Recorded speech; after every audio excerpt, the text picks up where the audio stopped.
for it. It's only worth it if you work for it. I won't stop till they hear me now. I won't stop till I wear the crown.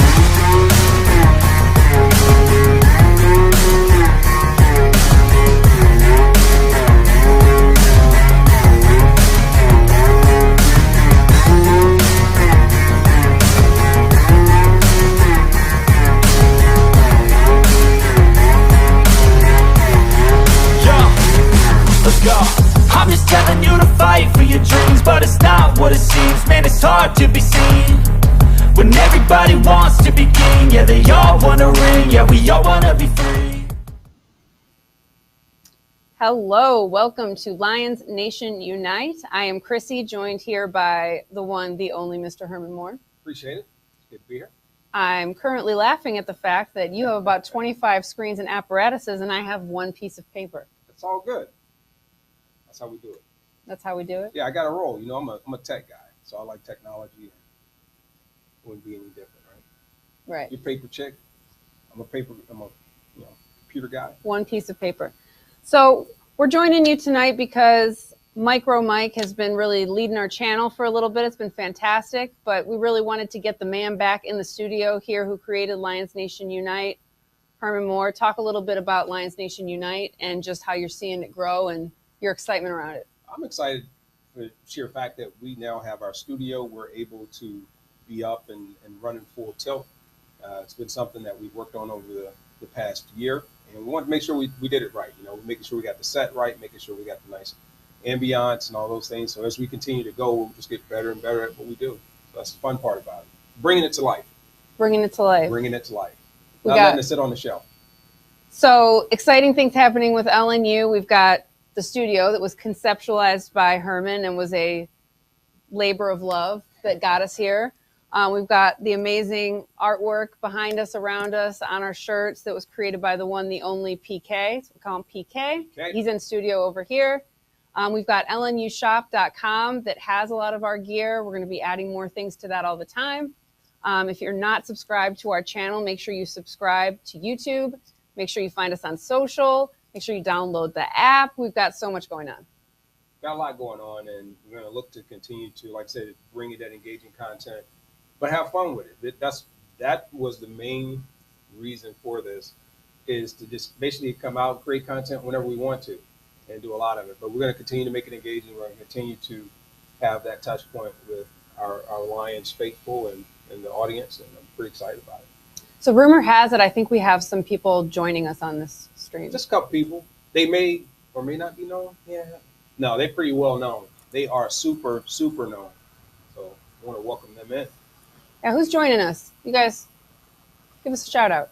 We got Mike here. What's up, guys? Make sure you guys hit that like button. Subscribe if you haven't done so. We got 25 in the building with 16 likes. Let's get 25 likes.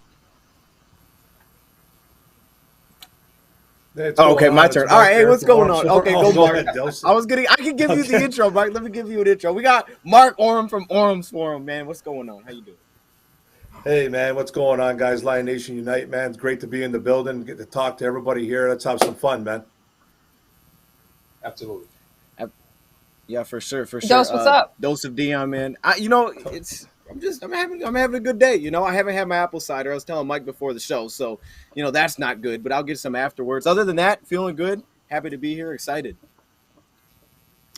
So I was excited. I was going through looking at the Lions rookie camp, looking at the video. What always strikes me as funny is when they have these interviews that go on with the coach and the players, no one really has anything to say because they pretty much are just showing up, walking around on grass, going over terminology and the playbook and kind of learning the lay of the land. So there really isn't that much to talk about, but it is exciting to have the players, the new players. It's like the new prizes that we just got in one place coming together. It depends if they're available for autograph signings. This is, in this day and age, I'm out there looking for the autograph. I'm looking out there to add to my collection early, start to get a jump start on the appreciation value of potential rookie breakouts. That's what I'm doing. I mean, I remember my rookie season, and I came in, and Reggie Barrett and I were, they had the Smurfs. They had the run and shoot offense. So all of a sudden, you got two guys, 6'4", 6'5", we both could run. We had the size. And then you had all these other smaller guys who were the slot receivers. So everybody's like, "Yeah, look at that, man. They got these big guys coming out." And man, that was like running. It could not learn that offense. It was everything happened so fast because it was the run and shoot. So a lot of the rookies, when they go to these camps and they start to come out and get this, their whole focus is just making sure they look good. They deserve that spot that they're getting in. It's a little serious thing there. But it's one of those things that it's this time of excitement because you're not going up against anybody and everybody's new. And, you know, we saw on social yesterday, you were showing some of your dance moves. Come on, I got moves. Dose, did you see Herman's moves? Like that? I didn't see his moves, but he could show us again. I would love to see it. Herb, you got moves. Come on, H-Man. I know you got the room. No, man, they got me on the physically unable to dance list right now. I pulled a muscle, man, yesterday when I was doing that. Everybody go to IG Lions Nation U to see Herman's dance moves. You know, I made sure I tagged you though, Dose, because I know that you're always happy, you're always excited, you're always thinking that we're going to win, right? Oh, for sure. I mean, there's no other way to feel. But no, I definitely got to check that out. I've been bad on Instagram, but anytime I can see some good dance moves that I can add, my like dance move repertoire is very limited right now. I think it's, you know, it's at a high level. You know, when I bust it out, it's like, okay, that's top notch. But at the same time, I have very little variety. So once we get into like, you know, 30 seconds into the song, it's like, all right, he's just going to continue doing the same thing. So at that point, it gets kind of awkward. But for the first 30 seconds, I mean, come on now. You know what I'm saying? What's your genre of choice? To dance to or just to listen to? To dance to. Man, you know, I feel like I can get variety there. But I think, you know, I like some of the catchy songs that were very popular at one point that have very much so died off since then.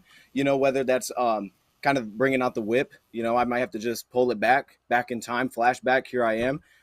You know, one of those kind of things, you know, if it's the Soulja Boy, I'll have to bring out the Soulja Boy. I'm terrible at it, but I can do it. So it's just one of those things, you know. It's just one of those things, man. See that. You know what? I know how to do some of the dance. I know how to dance, but I don't know the names of them. So they're like a hybrid. Like I just take them over. You know what's great, though, is that since we have this amazing studio with so much space, you could actually go up front here and do a dance move, and people would be able to see it. Yes. You know what? If this was more than coffee, I might take you up on that. But this is just coffee right now. You know, we'll wait till we start doing grown folk stuff. Then I might get up there. There's always the next time. Mm-hmm. Do a little something. Hey, first of all, don't make me have to bring out and break out the linoleum floor or the cardboard that the washing machine came in. I'll start getting out here and break dance like you Woo! Don't Get it done. Hey, come on, Mike. You already know. I know you can. You got styled. Hey, 52 and fine. Hey, I'll get it in. I like how you've embraced 52 this year. Embraced 52. I'm the old man now, you know. But you were always like 49 plus 2, but then you turned 52 and it was like 52. Like he's all about being 52. Listen, anybody out there that's listening right now, one, don't forget to like everything that we're doing. I don't care if we sneeze, like it. When you turn 50, the whole world opens up to you. You can just basically say anything, and it's forgiven. What about 40? Because I'm going to be 40 in like 3 days. No, when you say something crazy and you're in your 40s, it comes out to be, now you know better. You're old enough to know better. But when you're 50, they just go, he's set in his ways. I'm 4 days to 40. He's set in his ways. I'm set in my ways. I can't be set in my ways at 40. 40? Dose, how old are you? 20. Yeah, there we go. We got 20, we got a 40, we got a 50. Bring your Powerade or Gatorade. You can't even come out and hang out with me, man. Yes, you can. Us sober people can totally come out and hang out. Can you get him a lemonade and a Kid Cup? Come on, man. That's what I do with you, though. This is why I drink the apple cider. See, this is why I had to bring apple that up. Cider, huh? Exactly. Oh, I hear you. For sure. Yep. All right, so should we talk some Lions football? Hey, let's talk a little Lions football. Let's do it. All right, so we were talking about rookie minicamp, right? And one of the things that we've talked about before is building an NFL team and expectations for an NFL team. And so when we're looking at rookies, obviously there's this huge learning curve. and coming off the season, we're coming off and kind of this rebuilding mode that we've been in. What should we expect out of a rookie class this year? What should fans expect out of a rookie class in terms of performance that we might be able to get? And it could be dependent on position, right? So we've got defensive end, wide receiver, top 2 picks. What can we expect to get? Well, I think when you look at Williams at wide receiver, that's going to be the one they're looking at the most because of being just such a high pick. They're going to be looking there. You're going to also be looking at Hutchinson. Can he make an impact? Those are the ones where you're going to be looking to see if the impact's going to occur. But the development of the younger rookies, it depends on how fast they catch on. I think, in my personal opinion, I think defensive side of the ball is a little bit easier, especially if it's not the secondary, if they're along the line or they're in that. Linebacker's a little bit more difficult too because they're command center sometimes on that interior part. But I think your linemen and your wide receivers are the ones I think can catch on the quickest. Is an adjustment in some of those skill positions. Also running back. Running back is just, you got to read the lane. You got to follow the blocking scheme. And then you got to make people miss and get the yards after initial contact. So it's some of those positions, you can see the guys start to develop. But for the most part, you just want them to get their assignment right. Right? You want them to line up right. You want if they put in the game, they're going to make plays or they're going to at least be able to get in the right spot. And if they're not doing that, you're hoping they're developing while they're on the sideline, watching the other veterans or if they're down in the depth chart to actually start to add depth. If they do that, now you're starting to build a franchise. You're starting to build depth in your team. But if they're not doing that and you constantly have to keep restarting, think of it like this. When you go to a job, every time a person, you train them up, you get them ready to go, you bring them into the system, and then all of a sudden you have to fire them or they quit or you let them go and you got to restart that training process. It's the exact same thing. So you lose all of that equity that you put into those players. So that's what the coaches are going to try and do, in my opinion. I don't know how you guys see it, but that's kind of my take of what I see when I look at this rookie class, kind of my expectation. What would be your guys, what are you expecting out of those guys? Well, for me, I just want to see the players stay healthy.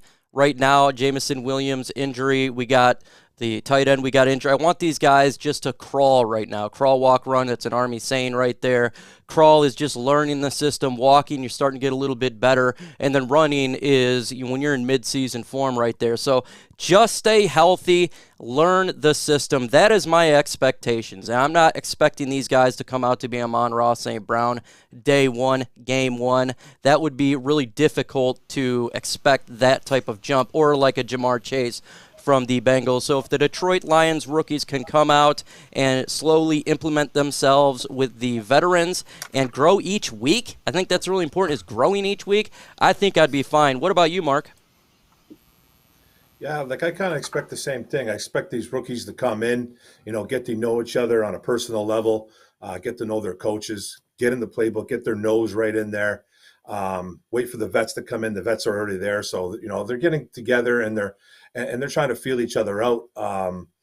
Just gel, just try and get a unit together. You know what I mean? Like meet another guy, latch on to another player. Like I always, whenever I played football, there was always a guy, if I was a younger guy coming in, I'd always try to go seek out a veteran and I would try to get all kinds of knowledge from him and, and just kind of latch on to that guy and just get to know each other and just, limit mistakes. You're going to make mistakes as a rookie. It's always going to happen. You just got to, repetition is key in football. So that's the main thing, man. Get to know each other, get your nose in the playbook, and just stay healthy too as well.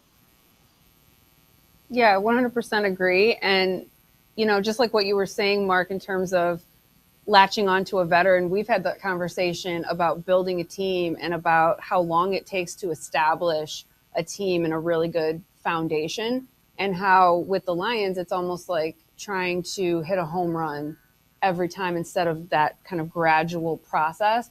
So in terms of this rookie class, I was looking and there's literally one player in their 30s on this entire team, Michael Brockers, and everybody else is in their 20s. This is a really, really young team. So without that veteran presence, how does that impact the rookies when you don't have that? And who are those guys for you, Well, I like the fact that this is a team of coaches that almost feel like they're part of the locker room. Yeah. Does that make sense? So it's like you almost feel like even though they don't have that 32-year-old or that veteran that's been to the Pro Bowl just repeatedly over and over and over, that's just kind of taking everybody and just saying, hey, follow me, I'm taking us to the promised land. You feel like you still get that with the coaches. Well, you need that out on the field. That's the one thing I think that this team is going to miss when there's pressure and there's need of experience out on the field. In those key positions, you got to have those that kind of rally the troops. You don't have enough timeouts to keep calling and bring everybody to the side or try and wait till you go into the change of quarter. So I think this is a young team that's optimistic, and that gives you that optimism to be able to figure out what's the next step for them. But I do still believe they're going to have to go out and find strength within a person or people or a unit. I just want to see them just go out and just do like they did last year, just kind of build more on that. I mean, it wasn't a great season. I don't think anyone's going to write home about it, but I think we were excited about how a lot of the players kind of matured. And a lot of the ones who weren't the high draft picks, that was the good part about it. Yeah. So they need depth. Every team needs that. What do you think, Mike? Oh, definitely. And every team needs that. I think it's really important to continue to build a young roster. But then you do have selected players that are veterans there that can help teach them. Good veterans. You need to have players that, we're not talking about veterans that are kind of bad, but good ones like a Michael Brockers that know what they're doing and help lead these young players in the right direction. But youth is important. It's very important to get younger. If there's injuries, these guys can come in and contribute. We've seen it last year with Jerry Jacobs, with Melifonwu. These were young pieces. They were learning from the coaches and the veterans on the team, and it made a great impact for the Detroit Lions. So how do you develop that? So in terms, it's obviously going to take time, but how do you make up for that in the interim? And maybe what is the positive of having such a young team? It's all in the scheme. You still have to go out and exercise the right scheme. I want to see the Lions come out and actually play aggressive. I would like to see them be aggressive early, and the reason being is I think that was one of the things we saw with this team last year, and the players kind of took to that because you couldn't just kind of wait and just kind of, okay, we're going to just kind of build it along the way. We're going to bring you along the way. They came out like, we're going to do all kind of trick plays. We're going up for it on 4th down. We're going to go for it on 18th down. It's like it was no rhyme or reason. There's sometimes. an 18th down. Yeah, I know. I make it down.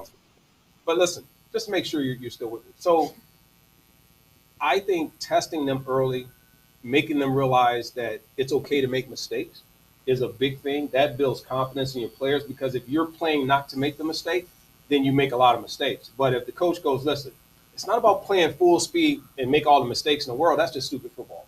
It's playing at full speed, but understanding what you need to do. There's a responsibility for each of these players to develop. They didn't just come to the NFL and say, hey, when you're ready, hey, man, you let me know.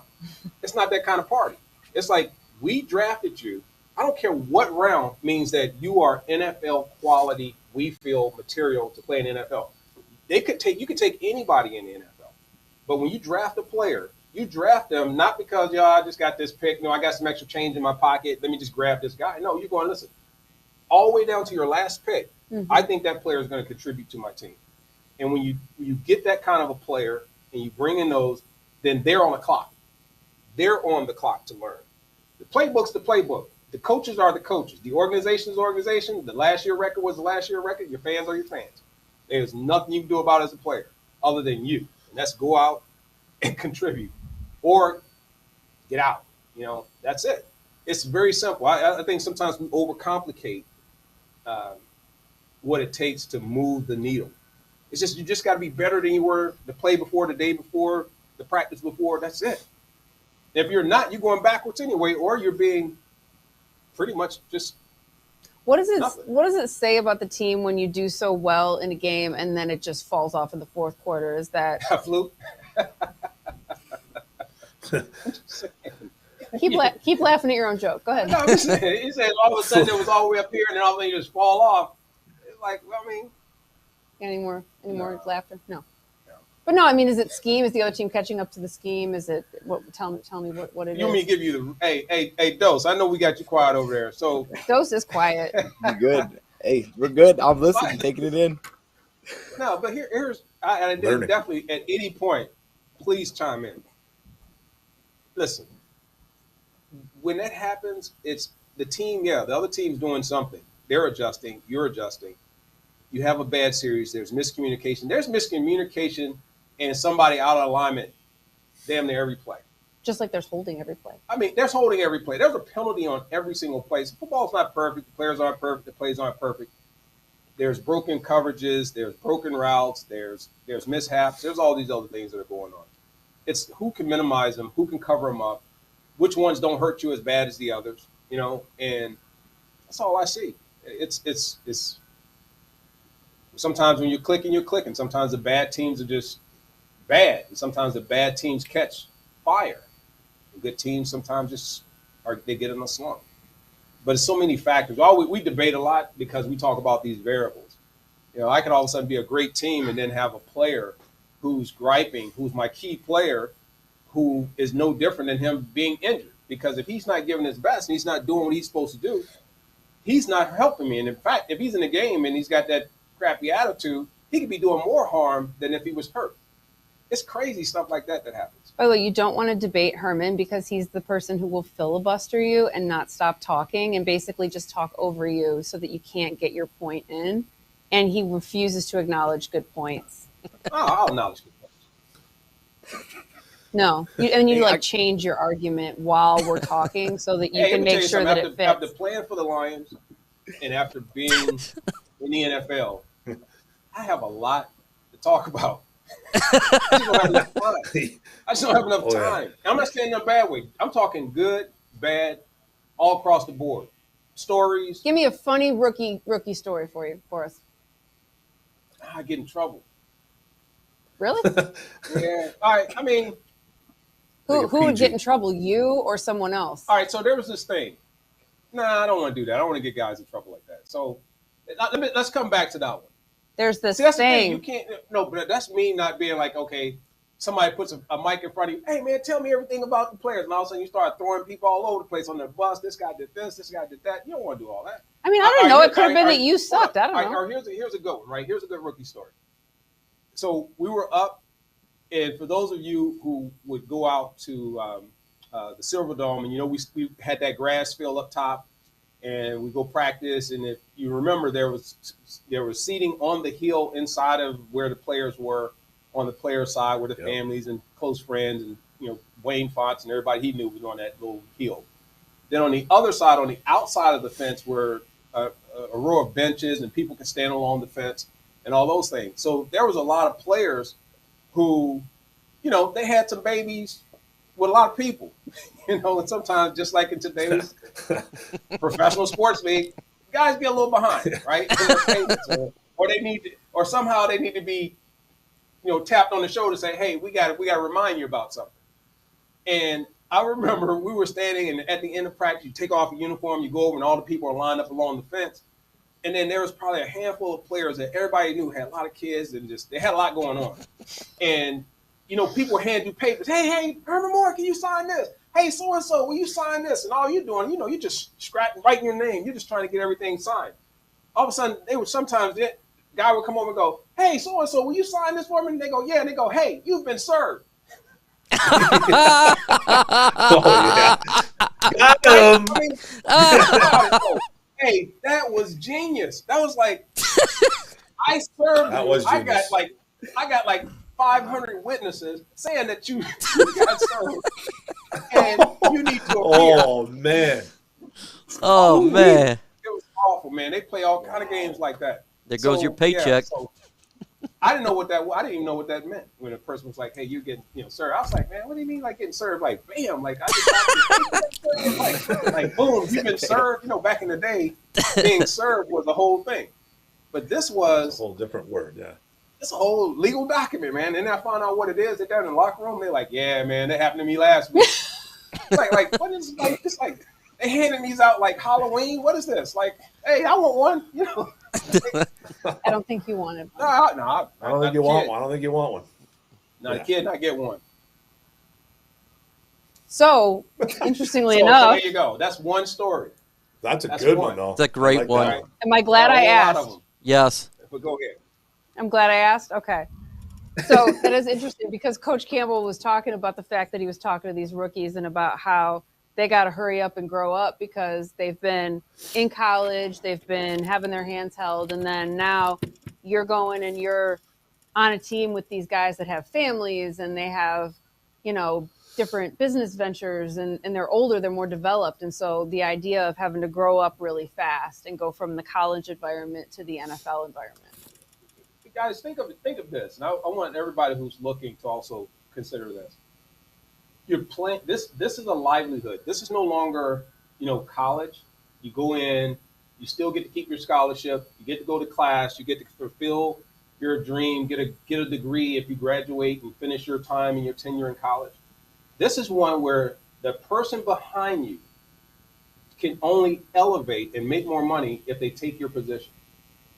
The only way that I can stay on the team is I got to put someone out of a job.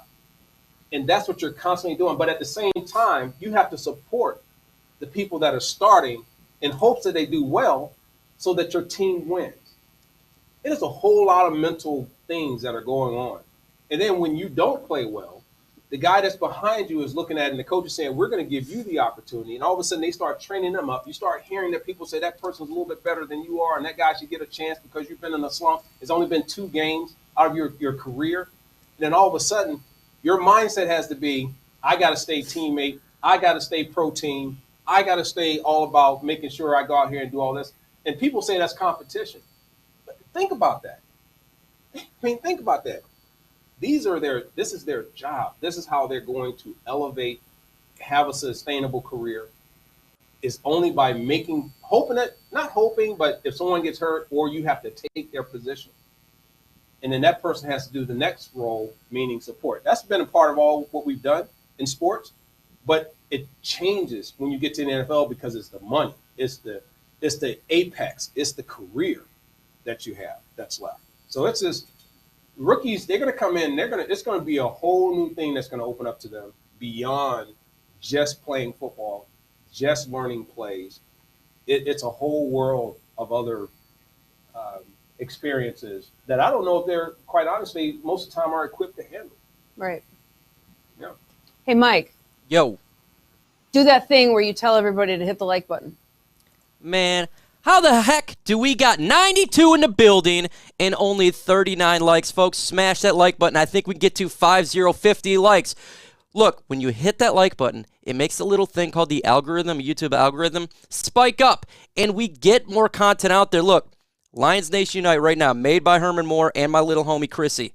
We're trying to get this thing to be pushed out there and build this bad boy going against legacy media. And folks, we all know either they're homers or they come up with some questions that's questionable or they just straight up hate on our team. Smash that like button. We're 4 away right now, folks. 4 away. Oh, come on. 100 in the building. We're 1 away. We could do it. 1, 1, 1. Let's go. Come on, they got to show some. Listen, I know y'all got something better to do than be here. So do I. So does little Chrissy. Yeah, I'm a homie. Little homie. Yeah. And look, all of us, we got more to do. You got more to do, but we're here. Show the love. Hey, hit that button. It's easy as this. Bam. You like that? Bam. Just hit this button. Hey, Herm, tell them good. about One more Lions time. Nation Unite Shop. LNU Shop, man. Hey, The great Lions gear. Nation Unite Shop is a place where we're going to have some pretty cool gear. Now, some of people are looking at it thinking, okay, hats, shirts, and all those things. It's that, but we are a print and promotion company. Chrissy loves it when I say we have over how many SKUs? It used to be 1 million. And we have how many now because we downsized just a little bit? 750,000? 750,000 items that we can put in our store at any time. So we're going to be just constantly bringing some really cool new things that you can use. They're not just, hey, just put this little trinket over here on the side, man. This is going to be cool coffee mugs that you can have. There's going to be T-shirts. It's going to be throw blankets. It's going to be pillows. It's going to be even some other cool stuff we're going to come up with that you're only going to be able to get when you see the show and you see any of our content contributors on the show and all of our partnerships on the show when they be rocking it, or they have a pretty cool item that you can only get at LNU. LNUshop.com. Hey, LNUshop.com. But LNU. This rolls right off the tongue. Right, LNUshop.com. Boom. You like that? Yeah. All right. So Everybody on this broadcast is a little too quiet for me. So I'm going to throw out a question to Mark and Dose first, and then you can answer. All right, I won't answer because I'll take. You go last. You go last. I'll take a ball. All right. So Coach Campbell's talking about how he wanted to have players come in who weren't any floaters, so they weren't just happy to be here. He wanted to bring in guys that love the game. No kickers. I'm sorry. I mean, go ahead. You're just laughing at your own jokes all day today, aren't Special teams, man. This time I'm just standing around. It's like, I'm saying, some people just stand around. Hey, Jason Hansen's the GOAT. No, Jason Hansen is the boss. Yeah. I said nothing about Jason. We have Jason call in, and he's a better golfer than you too. Jason's that's my dog. No, we good. Everybody but Jason. You totally. Okay, right, sorry, I didn't. All right. Anyway. Put me in the back of the class. So he didn't want any floaters. He wanted everybody that loves the game, and he's got, he's talking about Jemson Williams put his cleats on, even though he can't participate yet. So they're all out there on the grass. They're all excited. They're all ready to be in there. Really? I had a little something in my throat. Go ahead. So we'll throw to Mark. We'll throw to Dose. What do you think about having these guys that love the game? How do you think that'll impact the team? Do you think that's a positive? Do you think that's the way we need to be going? Since love of football. You want me to go first? Go ahead, Mark. Let's break it down. Yeah, go ahead. Okay. Yeah, definitely. I think it's a must. Dan Campbell came up with the term kind of last year when he said no turds. So I think it's kind of the same kind of thing he's trying to say, no floaters. So he wants guys that are going to be, obviously on time. He wants guys that are going to be engaging, being part of the football team. There was all this talk about Jemson Williams, how he didn't want to be here, blah, blah, blah, this and that. And you see Jameson coming out, smiling, engaging with the reporters, talking it up, having a good time. And I think Dan Campbell sees that, and he's like, hey, man, he wants to be here. And he loves seeing that. Like, you don't want a group of guys coming in as rookies, that just don't want to be here. You want guys that talk to each other, you make friendships, make those commitments to each other, get to know each other, because it's all about camaraderie when you're on a football field, man. Because when you play football, man, it's just that's what it is. It's a tight unit, and you get to know each other from the inside out. And Dan Campbell and Brad Holmes are clearly building something here, and they don't want guys that are just going to sandbag it. So I love hearing that from Dan Campbell, man. He's a leader of men. He gets me excited. He'd be a type of coach that I would love to play for. I would literally run through a window for a coach like that. So it gets me excited hearing Dan Campbell talk about no floaters on this team. Run through a window. You Yes. can run through a window. That's commitment. I like window, that. A wall. No. A window, a wall, whatever's there. Window. I'm a knucklehead, so that's just what it is.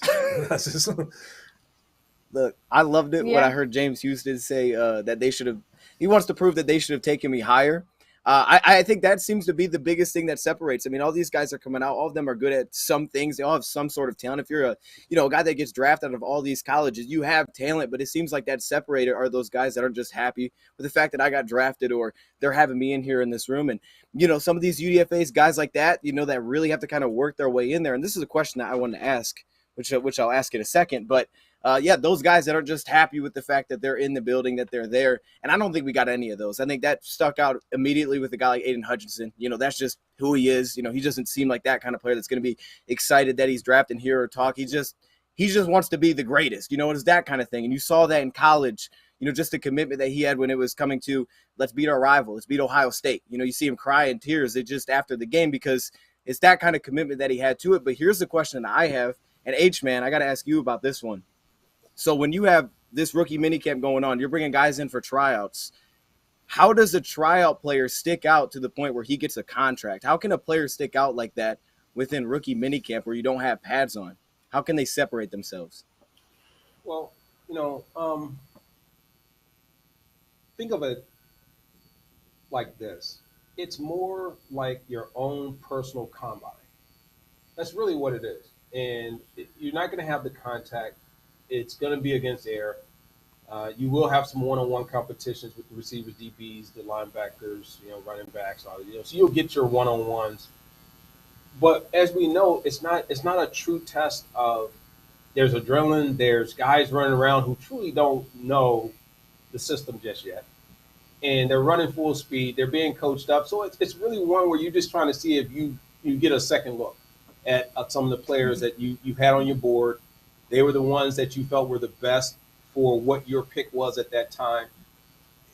And this isn't in any way at all that I would try and say, okay, bring it down a little bit when we get into the different pieces about players and schemes and all this other stuff. It's just that there's so many things that will happen between now and then in terms of guys just stepping up. Some of those that will all of a sudden you determine they got to lose weight, or you may change them from one position you drafted them for and you put them into a whole other position that they're having to learn.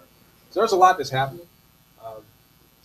One of the things I think about those players too is it also gives the coaches an extended amount of time with those Right. players in case somebody gets hurt during the season or anything like that. So now you've had experience with certain players that you can call on down the line if needed to come back, right?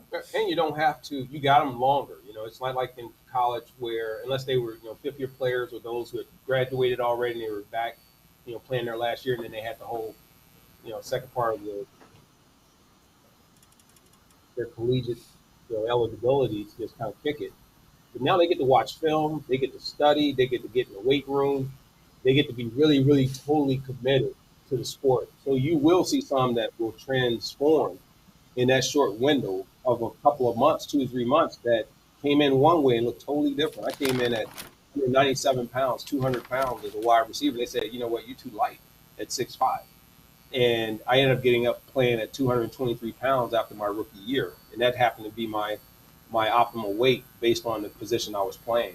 And so you're going to see guys that I enjoy this part of the year. I think it's refreshing. I think it gives a new light not only to the fans, but to the coaches, to the players. You get to start over. People hate hearing that here in Detroit because it always sounds like we're saying that. But it truly means you don't know what to predict other than based on what we've seen with this coaching staff and these players, that they will come out and play. I think that's the big part I love about it. I know they're going to come out and they're going to play hard. Did you have to eat a lot to gain that weight? I had to eat a lot. I don't even know how many calories I was eating, and you would feel bad for the linemen who they always said had to lose weight and they were eating all these salads. But then they put like a whole chicken on top of the salad. It's like they got more protein than if you just gave them a bucket of Kentucky Fried Chicken. It's like, what's the point? I mean, big Tupperware sized bowl. I'm like, man, there ain't enough salad in that bowl for you to offset that chicken and all that other stuff you got on there, right? But yeah, I had to eat quite a bit, but you would lose like literally 10, 15 pounds in a practice because of the running. In a practice. In a practice. You lose 15 pounds in a practice. I'm telling you, it was different because it was water. You lost all your water weight. You would lose all of it, and you would try and hydrate. It's crazy as it sounds. You just keep constantly trying to hydrate. You're actually eating on the sideline at practice because you just feel yourself starting to drain and become void of energy. And then when you would go in and get weighed, sometimes they would be like, you got to skip a practice because you lost too much weight. Yeah. But we did 2-a-days and we had pads on twice. Or sometimes you go 2-a-days and then you come out for a third practice at night just to do a walkthrough under lights. That's crazy when they stopped doing 2-a-days. I mean, it was, and we weren't being paid like this. Like they have to beg to be in pads now. Like, Coach, what year did Coach, that? can I throw on some air pads or something? No, What year did that? What jersey year did on. that change? Throw The your shorts. 2-a-days stopped. What year did that? I don't know. It was well after I was there. Couple- But yeah, I think A few years ago. Jim Schwartz era, right? Was it? I Yeah, believe because so. I remember the 2-a-day days. Yeah. Yeah. Yeah. Few So I years. was around for Are that. you guys a fan of the 2-a-day? Do you think the guys should practice more or not?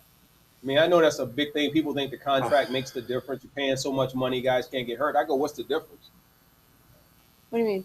Like back then, I don't know if there's something to be said about over practicing.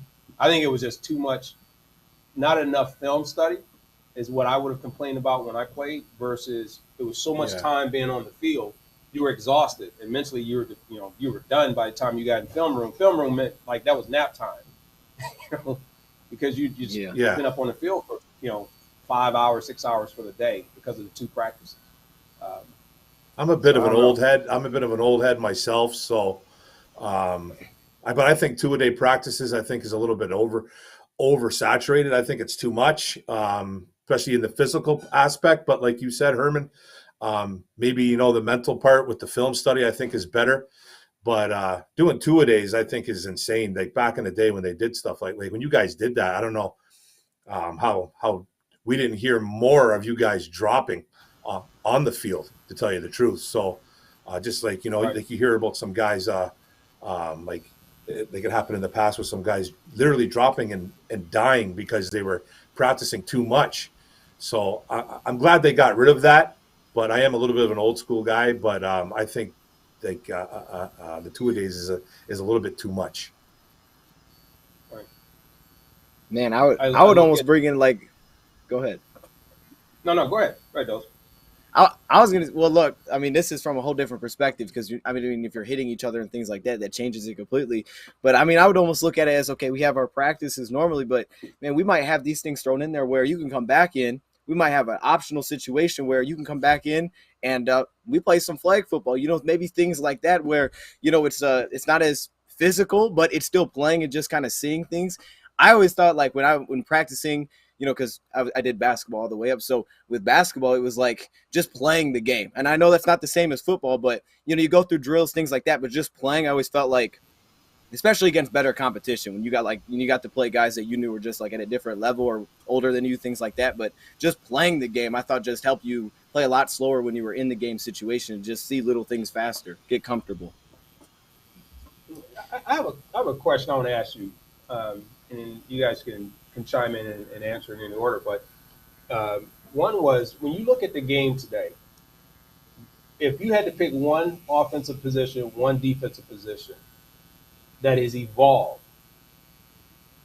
the most, and what I mean by that is that you can just truly see a difference in that position than you did in the, you go back a decade, 2 decades, whatever it may be. What position on the offensive or defensive side would you say is just really just evolved? Like, that's like, it's not like what you used to think it used to be. I'm just curious. Yeah. I Immediately think comes to offensively, my you mind gotta is look tight at running end. back. Yeah. Ooh, that's a good one too. Right. Yeah, that's a Yeah, good one. quarterback. I think quarterbacks evolved big time. You see more of the running quarterback nowadays, especially. Back in the day, you saw all the pocket guys. Elway. I grew up with Elway, Montana, all those guys. Now it's like, you see the Lamar Jacksons, the Patrick Mahomes, the Josh Allens of the world, where they can do both now at an insane level. So quarterback for me, I think is the biggest that is evolved offensively. Now, when it comes to defense, I'd probably say, I'd probably say defensive end too, because there's a lot of smaller defensive ends now. In the lighter side of it, back in the day, you saw like defensive ends at 280, 285 pounds. It was like almost a must. Now you see guys at 260, 265, even 255. Guys like Ngakwe from the Colts, I believe. I think he got traded to the Colts. So smaller guys like that, quicker guys. The whole game has gotten so much faster, it seems like, on both sides of the ball. I'd have to go with the wide receiver position. When I look at Deebo Samuel, what he has done, he's really changed, in my opinion. Being a wide receiver, but also somewhat of a running back, utilized in many different roles, screen passes, just everything. And you're really starting to see the wide receiver position get paid a lot of money, specifically after this season, just because of what they're doing and the talent that's coming in from the draft. A lot of speed, the changing from what it used to be, just absolute speed. From a defense perspective, the nickel corner, I feel like that is definitely starting to change, becoming more relevant than ever. It's now you need 3 cornerbacks, not just 2, to really get this defense humming along, because if you have no nickel corner, you're going to get it beat up. And finally, the like button. I think that needs to change. Right now, we're at 86. Let's get to 100 likes, folks. If we get to 100 likes, Herman Moore will go Yahoo or do something crazy. Smash that like button. We're 14 away. Get some crazy stuff going on. Yeah. What will you commit to at 100 likes? At 100 likes, I don't know. Give me something. What do you need? I think you should do a dance move. I can do a dance move. Yeah, that's what we're waiting for. That's what we're here Then for. we have to adjust the cameras, and we have to adjust. You know, that's Joy, our president, too. In the background, she's saying I got to take my shoes off. And I don't know why. I got one foot that's bigger than the other. It's a receiver thing. You know, we'll come up with something, but you know, we got to get there for it to even be relevant anyway. So you got to do your part. We're here. We're all here, right? Everybody, just hit the button. Four away, two away to get one hundo. We go, got it. Man, do I need to, got it? What are you gonna do? Got it. Boom. What are you gonna do? Let me see if I got some room here. Hey, Yeah. how many of y'all ever watched Gator on he said, "Hey mama, I got a new dance for you. It's called a Gator." You remember that on that thing with Samuel Jackson? I remember that. Boom. Well done. Well That's the done. Gator. So there you go. Hey, we appreciate the love. Hope it was worth it. I remember that movie. Appreciate you doing that. Hey, I got more moves than that coming up. But, you know, I want to say this real quick on those positions, if I could, right? Quarterback, I agree.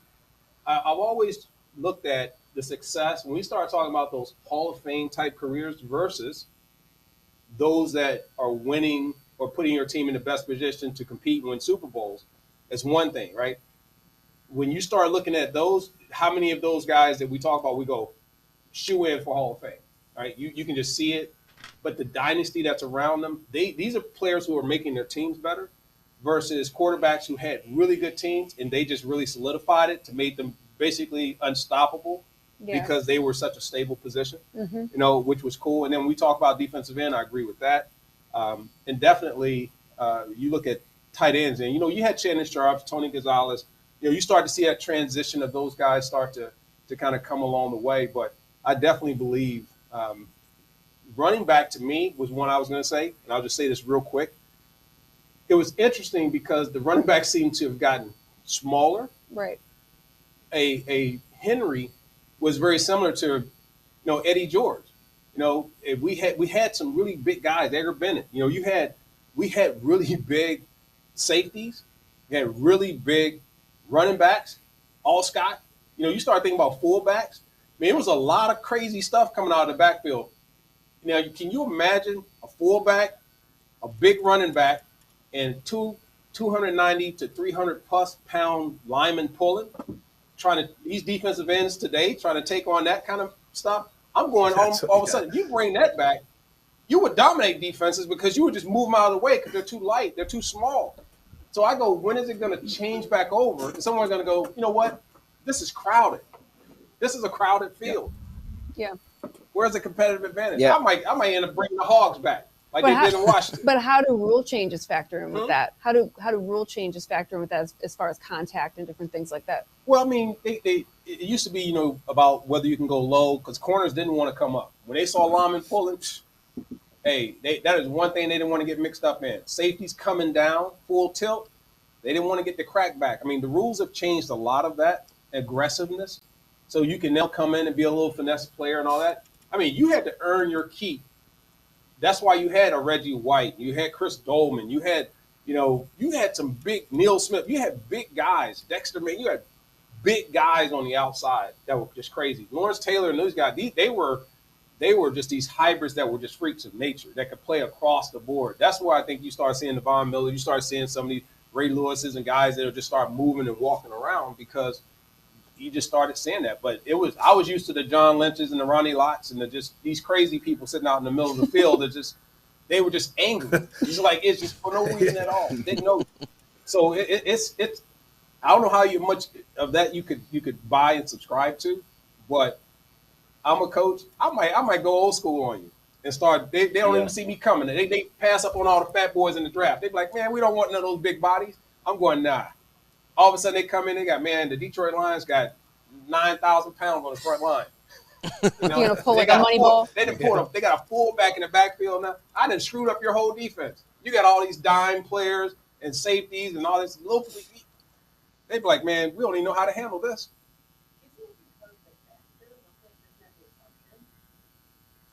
That's Example of a team that have done that. I think the Patriots did that in the past, where they ended up kind of changing what they did based on like how their division was built. So I don't think it. I think it'll stop to a certain extent, because like what you guys are saying with the rule changes, it's going to like limit, especially in the back end, how aggressive players get. But I think there will be that transition back in a way, because you got guys that are just like, we drafted a safety, he's playing linebacker for us now. You're going to get teams like New England. You're going to get teams with those certain coordinators that are like, look, man, I'm just going to go the complete opposite way, change up what I'm known for, do it different, and then you're going to have to adjust to that, and we're going to start to see that transition back. I think that's what will start to happen at some point as we continue to go this way. I'm looking at the Vikings. They drafted Brian Asamoah. The guy can't even take on a block. So I'm like, it's going to, someone's going to flip that, and that'll be the surprise team where Chiefs, Chargers are kind of flying all around. They're playing like track, and then all of a sudden you get this team that's just bullying people. Maybe that's the Titans. Maybe that's the Lions. Maybe it's someone like that that's just, we're going to do it a little bit different. We're going to take advantage of it. Right. So what's the risk if you do that? How do you counter that? So let's say you did that, then what? I think there's a lot of picks to be had that could be significant because people are passing on. Because think about it, everybody's going after the same thing because everybody's emulating everybody. Everybody feels I need this type of receiver, I need this type of if I'm going after a tight end, it's got to be this type of tight end, it's got to be this type of player, this type, and everybody's just it's a mimic league. But the ones that become disruptive, I started looking at it going, when you start to transition and you figure out the right recipe, you really screw up the scheme for everyone else because you don't have a system to counter it. Because you now have stuck yourself into saying, I'm committed to this type of a system, this type of scheme of players, and that's it. Now, I would do that offensively. I think you can get away with it. Defensively, you can't do that because if they stay pretty much flex and got all this speed and you got a bunch of slow people out there, it's not going to work, So I think you can get away with it to a certain degree, depending on how I would mix it up. I just think it's become a league, and it always does this. We know how it works. Mm-hmm. Someone has some success, other teams start to do it. Look how quickly the quarterback position changed when you started getting Mahomes and you started getting Lamar Jackson. You started getting running quarterbacks, whether it be out in Buffalo, whether it be in San Fran, whether it be in Chicago, it doesn't matter. Everybody had to get a quarterback. Not only could he had to be a passer, but he had to, even if he was not a runner, he had to have some wheels. Yeah. And it makes a difference. Yeah. What do you think about the dual threat quarterback versus the pocket passer? I'm still a pocket passer. I think at the end, it's all about your line. If you have the line, you can have more people. And then I will say this, we're going to be breaking down film and doing some other stuff as part of our different content creation and things that we put together. But you'll be able to see, even when you can have 8 players in the secondary and only rush 3, you can send out 3 receivers and those guys can get open. And it's all about if you have the time. It has nothing to do with the quarterback scrambling and being able to use his feet. It's about having that pocket and that protection around, or the guy that can step out, step over, step in, and still be able to make the throw. So I think that still is there for the quarterback, in my opinion.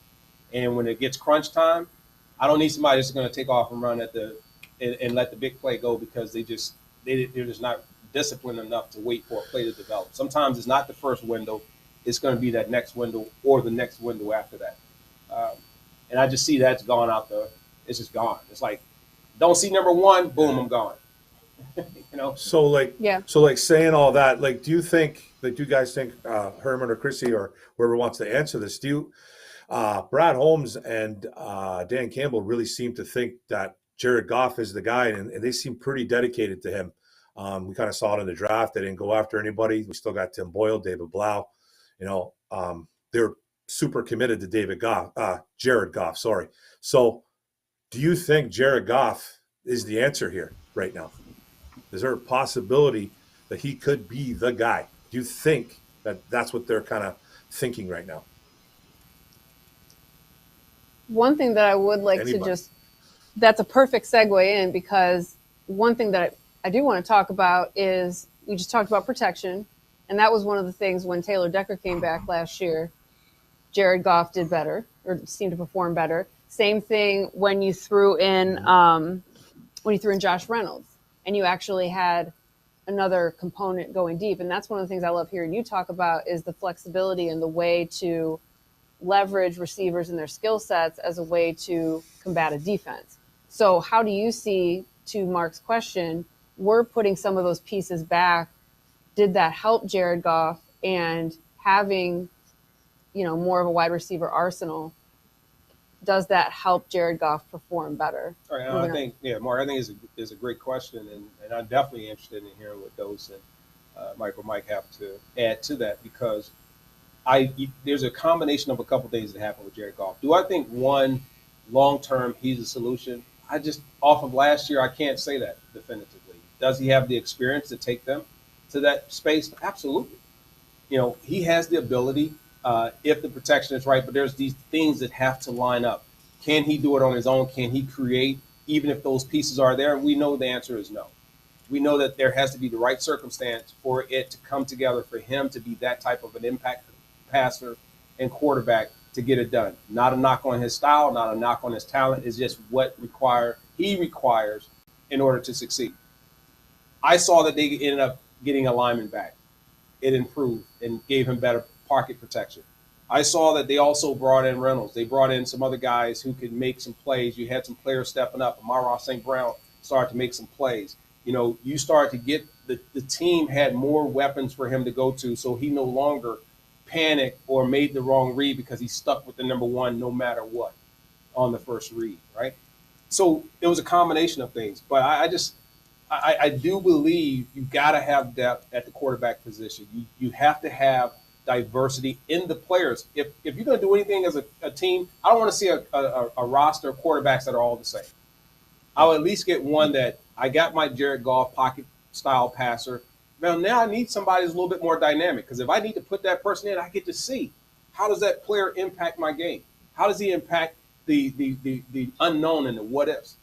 That's my take on it. That's the only reason why I was excited to say when they traded up, and I think they got a great pick at 12 with Williams. If he comes in healthy, he's doing what I saw him do on tapes in college, phenomenal player that just has game-breaking, game-opening ability. But the opportunity to have gotten a quarterback, if one was there, we thought maybe the guy from Liberty would be the one, but I personally would have, at some point start to look at that position. Just me. When it comes to quarterback position, I always believe competition in the room. Why can every position on an NFL team have competition? Wide receiver, offensive line, defensive line, every position. They can have competition. You can draft an edge, and that's perfectly fine, but you can't have competition at the quarterback position. I never understood that. I see no problem if the Lions want to get a young quarterback to at least compete. And guess what? If he fails, he fails. He's better than Tim Boyle, though he's better than David Blau. I want to see that type of competition. I think it's important to have that. It always gets the best out of the players. If you look at Matthew Stafford, he never had competition, I felt like. Maybe you get competition and it gets the best out of him. You see with Jimmy Garoppolo with the San Francisco 49ers. So I would have no problem with that. What do you guys in the comment section think? Do you think that Jared Goff is the guy? Are you a Jared Goff truther or are you a Jared Goff hater? T for truther, H for hater. Let us know in the comment section below. Is he the guy? Hey, H-Man, that's really interesting you said that about the backup quarterback position. I always wondered, should you get someone that's similar that you feel like if I plug him in, we can just keep doing what we're doing, or should you get someone a little bit different? For me, I thought last year, especially for, Sheila, but just for us as a fan base, I think in a way it was kind of like okay, we saw it, you had Stafford for this long, and we clearly didn't put the pieces around the guy. And I feel like it kind of just gave you that look into it, like we did not build this thing right. We did not have the coaching staff. We did not have the continuity. We did not have the pieces around him. For him to immediately leave and go win the Super Bowl, I feel like that has to be kind of a wake-up call within your organization that, we got to fix this thing. And I think if you draft a quarterback high, my thoughts are, first off, if you do it anywhere in the first round, you immediately told Goff, you're done. You're not the guy anymore. So you might be here this year and play. There's no shot you're the future here. I would say it's super slim. Rodgers is a little different because, it's Aaron Rodgers and you picked him at 30. But I think if you take a quarterback that high, you've told Goff you're moving on at that point. But for me personally, I didn't love any quarterbacks in this draft. But I definitely, when I look at the quarterback position for the Lions, I like the idea of, hey, we got to fix some things. We got to get this run game going. We got to get this defense going. And while Goff, he's limited in certain areas for sure. we also know that we have to get this thing right because for the last however long you want to go back, we haven't been able to run the ball and pass the ball at the same time. And that's something that has to be fixed. Yeah, I think something interesting, Mike, that you had mentioned, and Dose, I really thought that they should have made a pitch. I think competition is key in every position. Like, I agree. Why not in the quarterback position?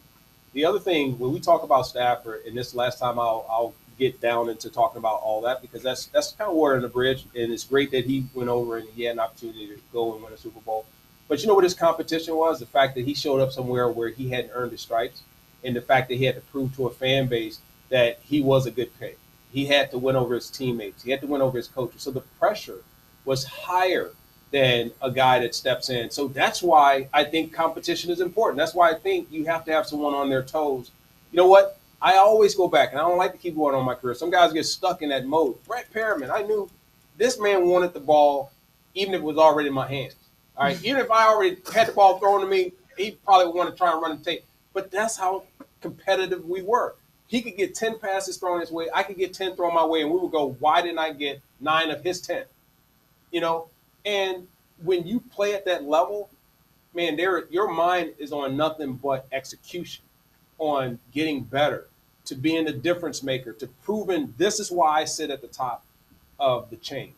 And without it, and a lot of people say, well, Barry never had that. You know what? That's a whole different beast in itself.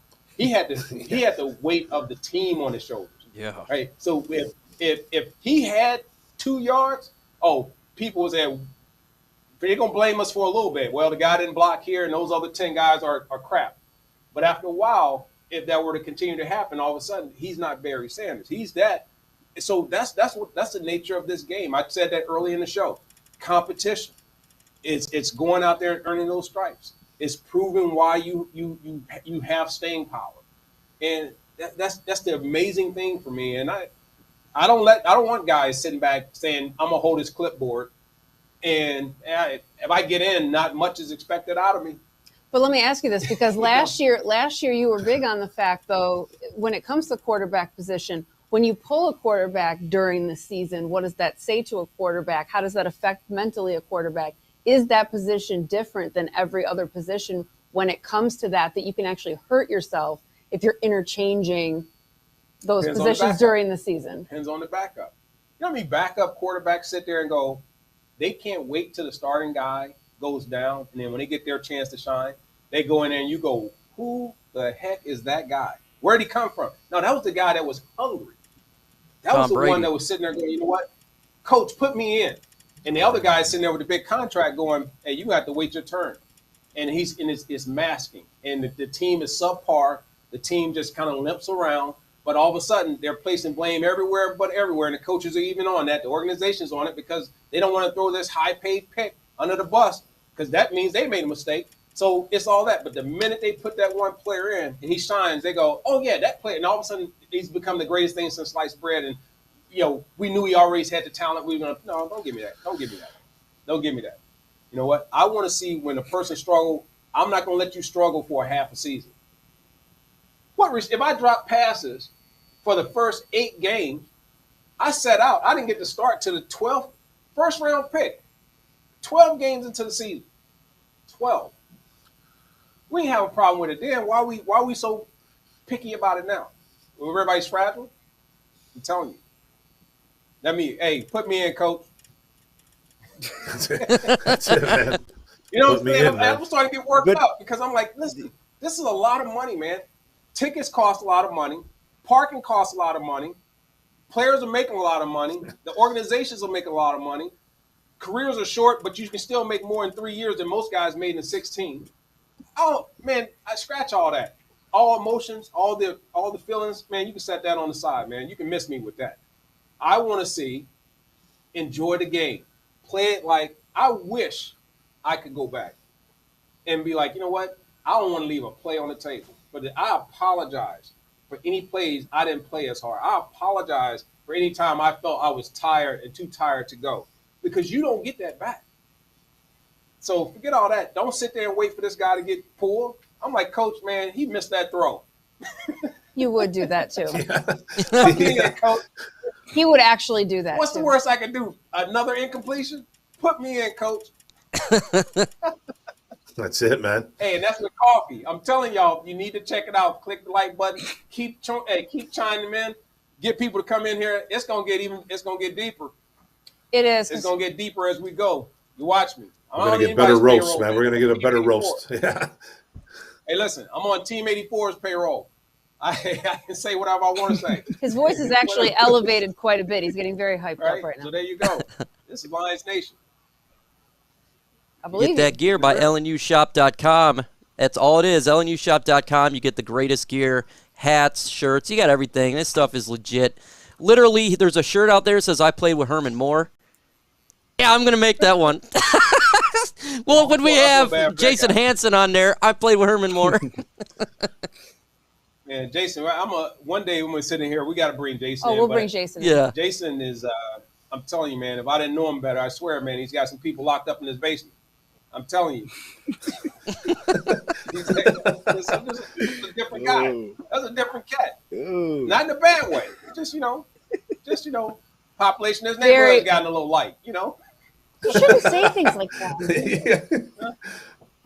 We need to check Poor that man's Jason. freezer. Poor Jason. Listen, Jason Hansen, we got jokes. He's not watching YouTube. Why you say it like that? He's not watching. He's not watching Come on, YouTube. man. Jason's not watching YouTube. No, I'm sorry. Listen, this is. We're playing. It's just like Okay, it's funny. I it could got be you. play day. It could be anything. So we That was are your excited. teammate, man. That was So your we are- teammate. That was your teammate. Yeah. So we are excited about the fact that you are going to be breaking down. You are going to be breaking down some wide receiver film, right? We will. We'll be breaking down some film. And tell me what you're thinking in terms of this wide receiver class, adding these components. Well, one, I think it's a solid group. I think that they, again, they pick the players they pick. It's about how they're going to develop these players. I'm really excited and hopeful that Williams will be healthy. I think if you put that unit together, you bring back a healthy Detroit Lions offensive line, which I think is definitely still one of the best. And Jared Goff is healthy, both physically and mentally. You got a coaching staff that's gotten a year under their belt. They've worked out the kinks. We start to see them start to evolve and get some players to really play above kind of what we probably expected. And defensively, there's been some additions that I think are going to be difference makers. So I'm excited about it. I genuinely and very honestly, I'm excited. But again, I reserve, what will they do and how will this team evolve until after they get in, put on the pads and they go out on the field, see them against other competition. Every team in the NFL thinks they figured it out and they got better. Lions are no different, and we'll see what happens. I do enjoy, though, when you break down the different components and different receivers and how you can, change the way defenses play you based on who you have and how defenses can take advantage of you if you don't have all the right components. Like last year, for example, we didn't have certain components that could allow us to stretch the field and do different things. Yeah, it is when we break down film and we start to look at scheme and we start looking at what players are doing and what teams are doing and why they're playing a certain way, you can see how just having personnel out on the field will impact the way a defense plays you. And I don't mean by the formation of the defense, but the fact that there's a respect factor that they have. There is a factor where they think players make them more vulnerable, or they think that there's ways in which they can open up and really take advantage of some weaknesses that you may have. So it's more to it that when you have a more keen eye and you're looking at it, it's more than just the entertainment factor. It's more than just looking at fantasy points for your players.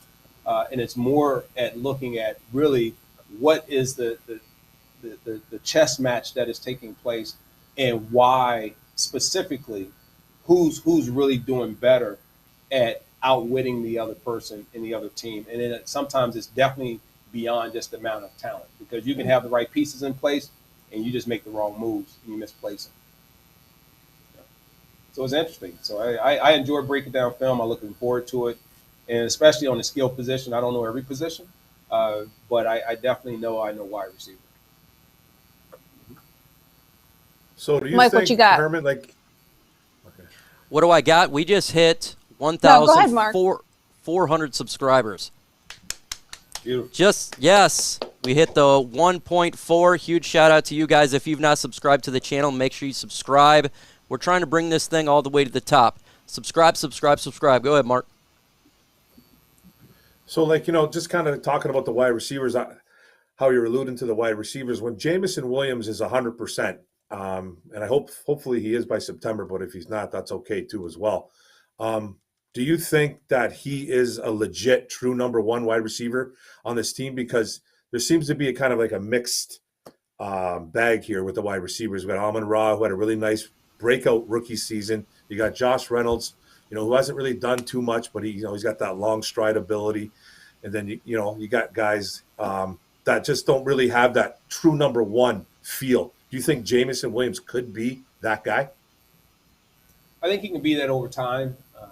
Coming out of the gate, no.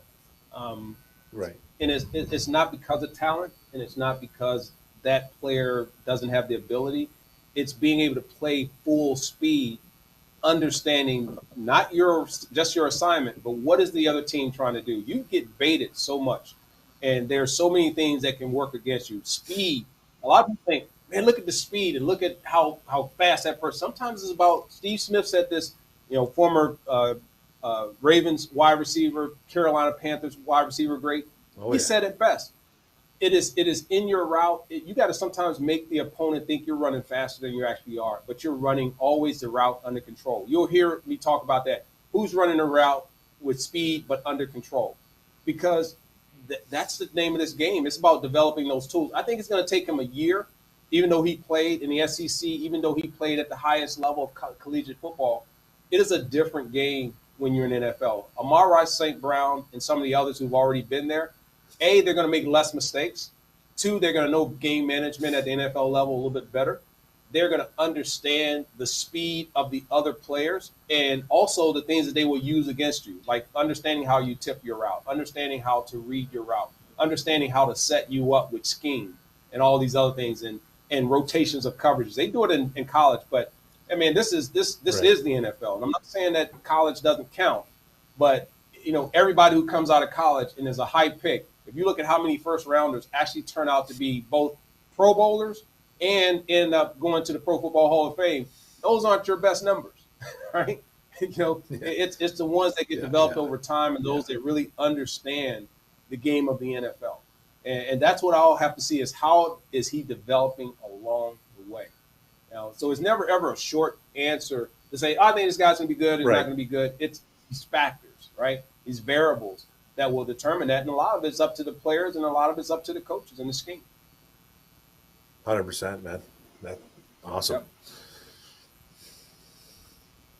Love it. Mike, are we wrapping it up? Yeah, we can definitely wrap a bow on this, folks. One thing before we do wrap this bad boy up, if you're not on Lions Nation Night app, you need to download the app. We're literally doing content there every single day, live shows. You got Herman Moore dancing. There's giveaways, doing the shirt giveaway. It's freaking awesome. If you are one of the 165 right now who's not, go to lionsnationnight.com and download that app. Absolutely. So appreciate everybody joining us. Herman, appreciate your candor and your expertise. Love having everybody on the show. Thank you, everybody, for tuning in. Make sure you follow us, like us, buy the things, do all the things. Come dance with us. Come dance with us. And also tell Jason Hanson I said, what's up? We'll That's tell my Jason. guy. Yeah, so appreciate everybody, and tune in for us next time. I appreciate you all. I feel nauseous, believe me. Never had a lot of shit come easy. Had to work hard, struggle just to be me. Had to rise up just so they could see me. Did what I had to do just to feed me. And what was left over I put towards my dreaming. But the only thing in life that has meaning are the things you gotta work for, believe me. Take into your hands a plan, your own hands can land your own brand. And damn, I feel like no one takes accountability. They want the credibility, convincingly unwilling to put in the hours it takes to get some power. Don't be fucking sour, take a cold shower. Scream until you're louder, work until you're prouder. And all the doubters, they're just your downers. I swear to God they all let me down. I always fought just to wear the crown. I'm off at these deserve an ounce. It's only worth it if you work for it. It's only worth it if you work for it. I won't stop till they hear me now.